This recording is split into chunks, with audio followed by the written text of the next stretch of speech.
자, 이제 이하에 대해서 얘기를 하면서 중당을 마치고 만당으로 넘어가도록 하겠습니다. 이 사람은 그 경향이 차라리 만당의 경향하고 가깝다라고 말할 정도로 굉장히 유미주의적인 표현을 많이 썼고요.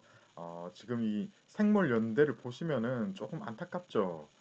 790년에 나서 지금 중당 작가 중에 거의 제일 늦게 태어났습니다. 그런데 816년까지밖에 못 살았으니까 835년경이 이제 만당 시작이라서 이 작가를 굳이 분류하자면은 이렇게 네, 중당으로 분류를 하는데 실제로는 중당 작가 중에 제일 마지막에 나온 분이 맞고 그죠? 그리고 차라리 만당에 가까울 정도였다라고 볼 수 있는 부분이 있습니다. 특히 이제 제일 늦게 이제 태어났고 그게 이제 첫 번째고 두 번째는 작품의 경향이 그러했다라는 건데요. 이 사람은 우리 책에서는 이제 성당 낭만주의의 성과에 한유 맹교의 수법 어떤 수법입니까? 개성적인 표현 그죠? 그런 수법을 가미해서 시를 발전시킨 그야말로 이제 개성적인 작가다라고 이제 표현을 하고 있습니다. 그러니까 낭만주의를 한 키워드로 보셔야 되고 개성적이다. 요걸 이제 두 번째 키워드로 보시면 되겠습니다. 이 사람도 이제 하남성 사람인데요. 이 사람은 몰락한 황실의 후예로 태어나서 일생을 공공하게 살다가 27세 한국 나이입니다. 이게 지금 만 나이로 26세죠. 아주 젊었을 때 요절을 했습니다. 여러분 이 천재의 삶은 이렇게 요절로 끝났을 때 그 진짜 천재로 세상 사람들한테 한 번 더 오르내리면서 더 평가를 받는 것 같아요. 이 사람이 대표적인 그런 경우인데요. 이분은 아주 중간에 낙심한 일이 있었습니다. 한유가 또 한유가 나왔습니다. 한유가 추천을 해가지고 스폰서를 해줬단 말이죠. 과거에 도전을 하지만은 아버지 이 이하의 아버지 이름자 중에 이 진짜가 들어가 있었습니다. 그런데 이게 진사과라는 이 진짜하고 비슷하다고 누군가 우겨가지고 우리 책에 그래 나와 있죠. 그래서 이 응시에 실패를 합니다. 이게 무슨 억지 같은 일입니까? 그런데 당시에는 그런 일이 비일비재했습니다. 특히 이제 지금은 요거 두 개인데 실제로 이제 흔했던 거는 뭐냐면은 황제의 이름하고 겹치면 안 되어서 이것을 피휘라고 하거든요. 이름을 좀 높여가지고 휘라고 하고 피자는 피할 피자. 그래서 이름자를 피해야 된다고 해서 지금 여기 보면 나오지만은 음, 사실은 이건 거기에 해당되지도 않잖아요, 그죠? 그런데 이런 일이 있었다고 합니다. 얼마나 지금 황당하겠습니까? 우리나라 시인 중에서도 이런 일을 겪었던 사람이 있습니다. 여러분 김병연이라고 혹시 들어봤는지 모르겠는데 김삿갓이라고 하면 다들 아시겠죠. 그러니까 자기는 몰랐는데 보러 갔더니 과거 시험 보러 가면요 어떻게 되어 있냐면은 여기 이제 시권이라고 하는데 이 용지에다가 처음에 자기의 출신 성분을 기재하게 되어 있습니다. 어디에 사는 누구면 3대 쪽까지 기입을 하는데 어머니 쪽까지 기입을 하게 되어 있습니다. 그래서 기입을 해서 그냥 예사로 시험을 봤는데 김병현 같은 경우에는 알고 봤더니 그 집안에 그러니까 역적이 있었던 거예요. 그래서 결국은 이제 김병현은 과거에 참여하지도 못한 거나 다름없는 경우가 돼버린 거죠. 그래서 이 평생을 떠돌아다니면서 이제 역적의 자식이니까 과거에 합격할 수가 없는 몸이잖아요. 그죠? 그래서 이제 그 김삿갓의 그 수많은 일화가 탄생하는 비화가 바로 거기서 출현하게 되는데 어쨌든 여기서 우리가 알 수 있는 것은 무엇입니까? 과거라는 것은 신분 제도를 결정하는 것인데 이 과거에 도전조차 못하게 되니까 그 상심이 어떠했겠습니까? 이하 같은 경우에 그래서 지금 이렇게 이제 일찍 죽은 가장 큰 원인 중에 하나가 바로 그게 아닌가.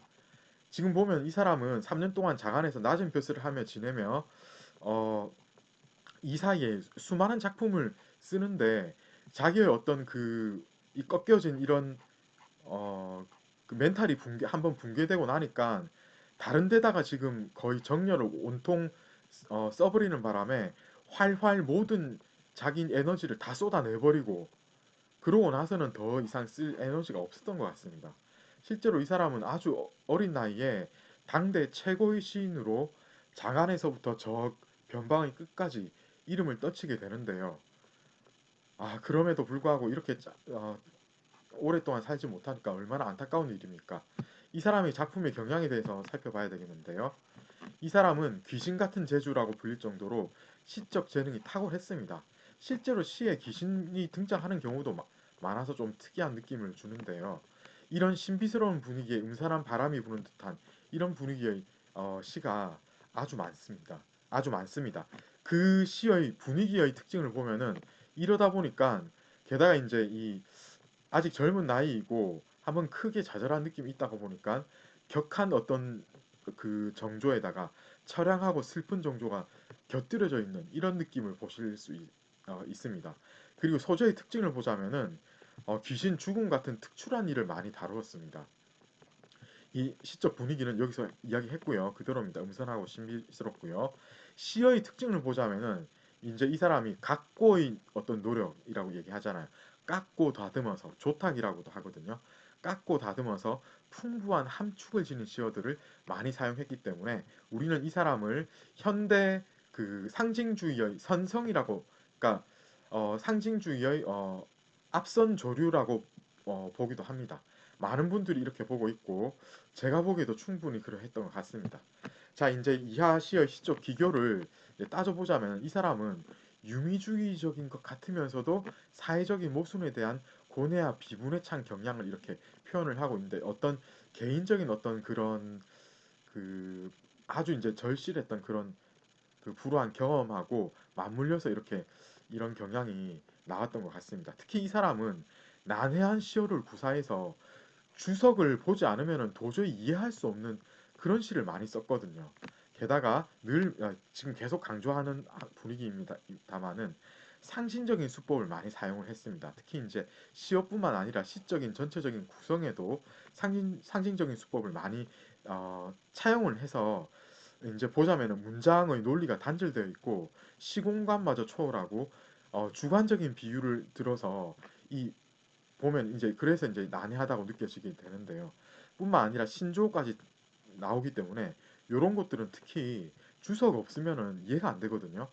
그래서 이제 이하 씨가 참 해석하기가 어렵다. 예, 이렇게 보시면 되겠습니다.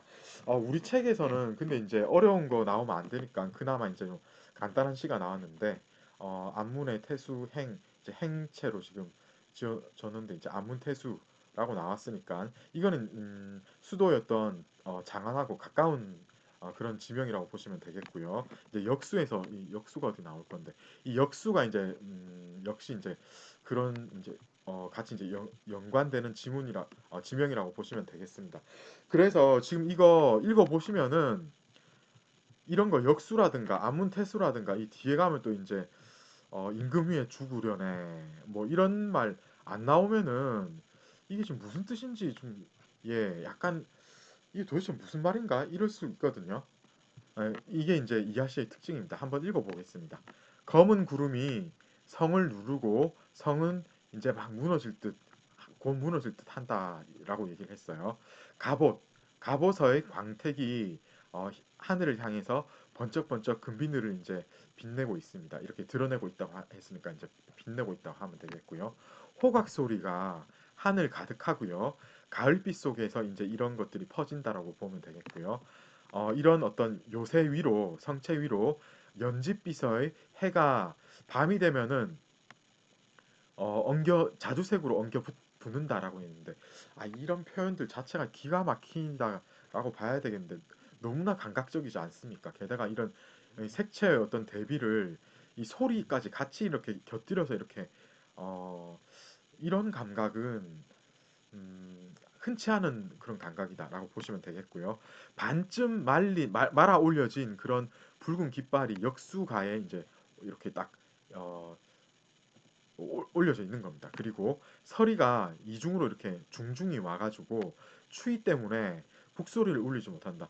여러분 이게 어떤 책에는 이게 한성되어 있는 것도 있고 어떤 책에는 성한되어 있는 것도 있는데 뭐 마찬가지입니다. 예. 그게 이게 이제 텍스트마다 약간의 차별성이 있는 것 같습니다. 임금의 그 어떤 임금에 이제 보답하고자 하는 겁니다. 그죠?